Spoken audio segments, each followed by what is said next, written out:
Students, today let's understand the experiment to verify parallelogram law using Graves and apparatus. So here there is a system of two pulleys mounted over a board and we have fixed a sheet here. There is a system of threads and weights.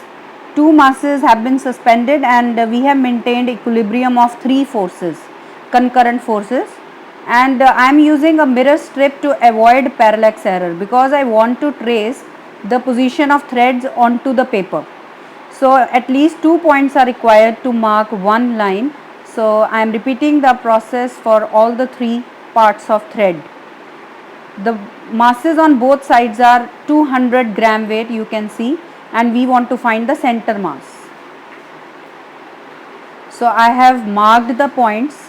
Next step, we have to join these points to obtain three concurrent lines, three lines that are meeting at a single point O.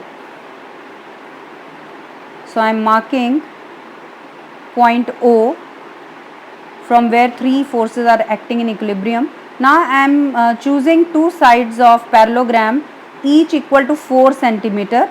OA is also equal to 4 centimeter and OB is also equal to 4 centimeter. Now I will extend the center line to draw the parallelogram, to draw the diagonal of parallelogram,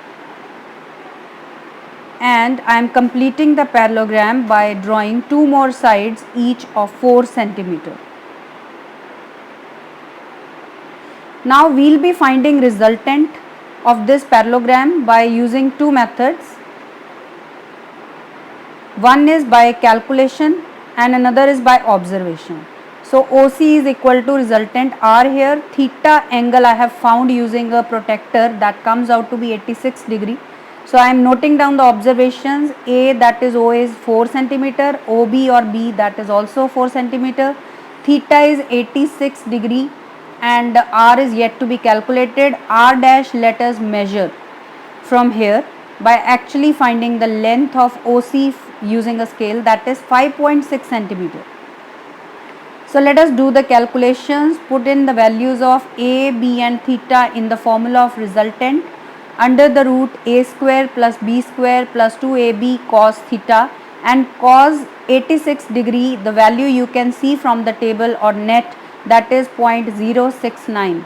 After solving I get calculated resultant 5.8 centimeter, which is very close to observed resultant 5.6 centimeter. So parallelogram law is verified because both the resultants are the same. Now we want to find the unknown weight. So we are using this concept that vector over or force over its arm, they are all proportional to each other. So R over OC is A over OA is B over OB. Now R is X, that load in the center that we wanted to find out. Its corresponding arm, that is length of diagonal OC, was 5.6. A is weight on left hand side 200 and B is also 200 weight on right hand side, and corresponding arms were 4 centimeter each. Equating the first two terms and solving for X, we get X is 280 gram weight. So that means we have found the unknown weight, that is 280 gram weight, and actually we had connected a weight of 300 gram weight in the center. So Ohm's law, this parallelogram law is verified.